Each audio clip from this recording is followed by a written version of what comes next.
Hello everyone, this is Jibu, and this should be, I believe, my last video on demonstrating you how to use the character sheet on API on Compendium for Roll20 for Earthdawn.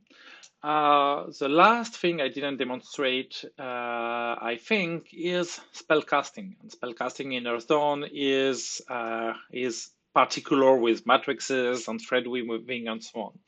So in order for you to understand that a bit better, I'll create a new character that we will make a spellcaster. So let's call it Mordom because J-Roll likes Mordom. So if we create now this, we will make him a PC, and I'll go very quick, but I'll make him a Winling Nethermancer.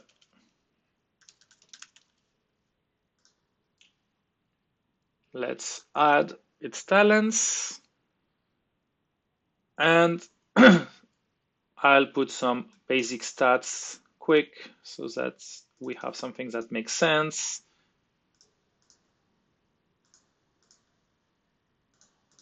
Okay, never mind the rest.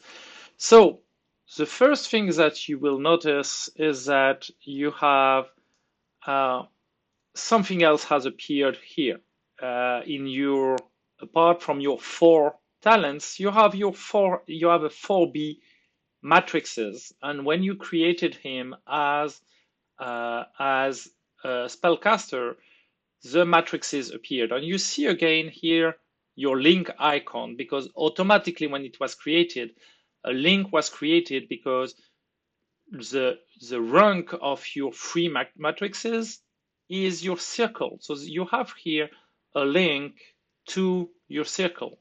I don't remember if in this view, yes, we see here it's linked to Nethermancer. So automatically your matrix now, if your circle is changing, the rank of your matrix will be changing. It's still giving you all the talents. I'll put spellcasting free and Nethermancing free because we need them. And just to show in the list, we have the standard matrix appearing here. So I'll take the standard matrix, and the third matrix in talent option novice has appeared, where I will put also a rank of 1. So some new things here, and you have a new tab that appears that are only for spellcaster. I won't stay in the creation mode to show you this tab. I'll go back to the normal mode. So before that, I'll select create a token, and I link token so that I can exit the creation mode. So you have this new spell tab, and in the spell tab, you will find a list of the spellcasting talents. How does it know which is a spellcasting talent? Well, if you go in all your talents, you see that in talents that there are keywords. Well, the keywords here, SPL spellcasting and SPL nethermancy, have been created automatically, but they are the ones that declare to the system that you have to display here, pattern craft, nethermancy, and spellcasting. You see that this spell section is divided between a grimoire, which is all the spells you know, and matrix, which are all the matrices you have. Below the matrices, there is spell presets. I'll come to that. This is a fun, small things to help you with the matrix management. I'll come back to that. But for now, let's learn spells. So again, several ways to learn spells. You could go in your compendium, and let's take, I'll try to find a circle 1, astral spear, and you can just drag and drop, and you find your spell appearing here with all its characteristics. You can also add a line and type, and on circle 1. So you have them by discipline. So I could go for bone circle. Okay, same, it has recognized automatically. You have a fun contraption here where here you see that in the compendium, the spells are not sorted, and I'm working on having them sorted, but it's not. But you have here a button that will open you a list of all the spells of the Nethermancer from all the books, and you could sort it here by circle. It doesn't, you cannot drag and drop directly from here, but it gives you a list by circle, so we could decide that we want now to add detect undead, and we drag and drop it here.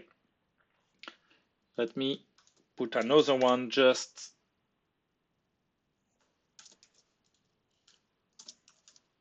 to have more spells in my grimoire. Okay, so now you have a grimoire, you know a few spells. You should, the first step for casting spells is to attune. Attuning is the button here, matrix.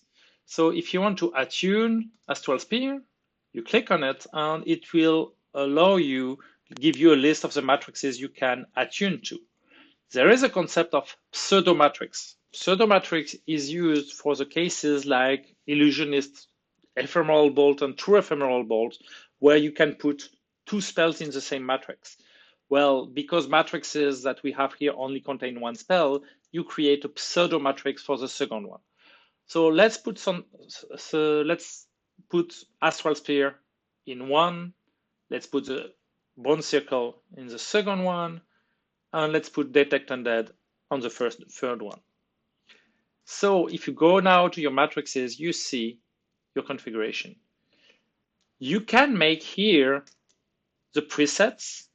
It's a new preset with Astral Spear, Bone Circle, and Detect Undead, and that is the preset 1.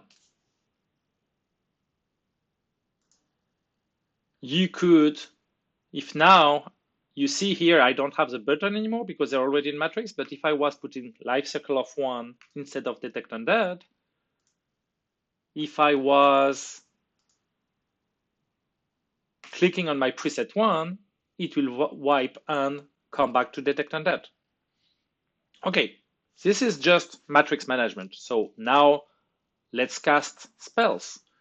Let's have Mordom finish this poor ape by casting Astral Spear on it.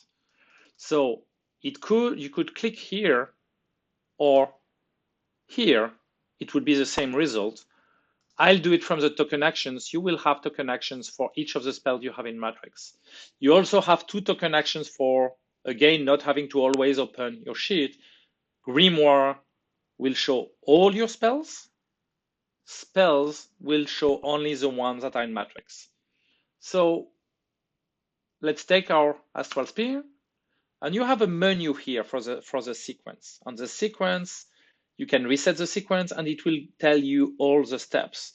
It tells you that you could add extra thread. It tells you that you will have to weave because you have 0 out of 1 thread. And it tells you that the next steps will be spellcasting on will. You could be completely out of sequence, maybe because you didn't keep a right track of your threads or whatever. And so you could go directly to spell. If I just click spellcasting, it doesn't prevent me to do spellcasting before thread weaving. It doesn't force me. But if I restart my sequence here, I'll try to do it in the right order. So let's make an extra thread. And this extra thread would be to increase the effect step. Now that I have my extra thread, I can try to weave, and I'll give a bonus to be sure that I am successful. And you see, I have made, well, with step 20, I have made only 1 success. So I have woven 1 of 2 threads. So on the next round, I will come back and click again Astral Spear, have again the menu, tell me, hey, you have an extra thread here, you wove 1 out of 2, you should weave. So I'll weave again, and this time it will be successful, and I have woven 4 out of my 2 threads. Normally, I could click here, but normally there will be one more run. Many times people will have acted, so I will click again Astral Spear when it's my turn, and it's telling me that the weaving is done, so now I could cast. So let's cast on this poor ape, and again, to be sure to be successful, I put a huge bonus, and you see 3 extras. And so look at the willpower here, because Astral Spear is extra success plus 2 to the effect. Well, the Astral Spear is now will plus 4 plus 8, because it has 1 increased extra step from the extra thread and 3 from the extra successes. So now it is will plus 12. I have here my will, and if I would know will force, I would have a second button to choose will force. So now I'm able to click will, and it's rolling like a damage, and I'm able now to apply the damage to the ape, and this ape is finally dead. So this is the way that the system will step by step guide you through spellcasting. You could including cast spells that are not in Matrix directly from your grimoire. Let's take our life circle of 1.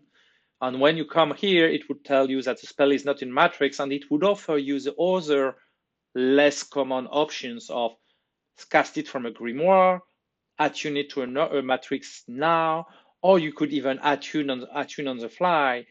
Or if you go directly now, let's say that now I decided to go and roll it like this. Whoa, you began to cast a spell that neither attuned to a grimoire nor you're in raw magic now. And if I cast my spell, now I have but I have also my warp test and aurora mark tests that have appeared here. And if I make my warp test in a corrupt area, you have the damage here that can apply, and that you can apply to my push spellcaster. So, oh, the warp damage didn't do much damage. So these are the basics for how you cast spell, how you use the spell sequence. I hope that your spellcasters can now have all the tools they need. This is all in API. If you are in no API, you have to do that manually. You have to roll each of the talents. You have to keep track yourself of the threads. But if you're using the API, you have all these functions to help you in the sequence.